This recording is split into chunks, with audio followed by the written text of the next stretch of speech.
स्मशानभूमीमध्ये सरणावर खाक झालेल्या मृतदेहाशेजारील एका लाकडावरून ग्रामीण पोलिसांनी एक खुनाचा गुन्हा उघडकीस आणला। या लाकडावर रक्ताचे डाग होते। या डागामुळे खुनाच्या प्रकाराला वाचा फुटली।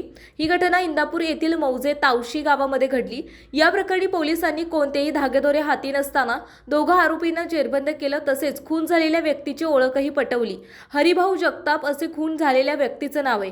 या प्रकरणी दादासाहेब हरिहर आणि त्याचा मित्र विशाल खिलारे यांना अटक करण्यात आली। पोलीस अधीक्षक पंकज देशमुख यांनी दिलेल्या माहितीनुसार 16 नोव्हेंबरला वालचंदनगर पोलीस ठाण्यात तावशी गावच्या पोलीस पाटलांकडून एक खबर मिळाली की गावातील स्मशानभूमीत एक मृतदेह जळत असून त्याच्या शेजारी पडलेल्या लाकडावर मोठ्या प्रमाणात रक्ताचे डाग लागले आहेत।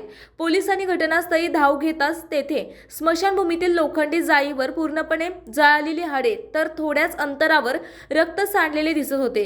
तेथेही काही पडलेल्या लाकडावरही रक्ताचे डाग दिसत होते। सरणावर फक्त काही हाडे उरली होती।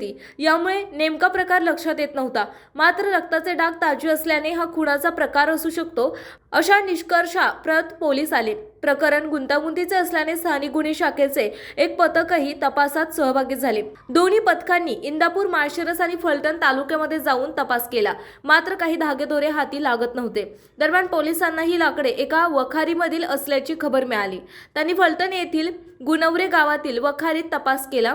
तेथे त्यांना समजले की दादासाहेब आणि विशाल हे दोघे मैताच्या अंत्यविधीसाठी लाकडे वाहनामध्ये घेऊन गेले होते।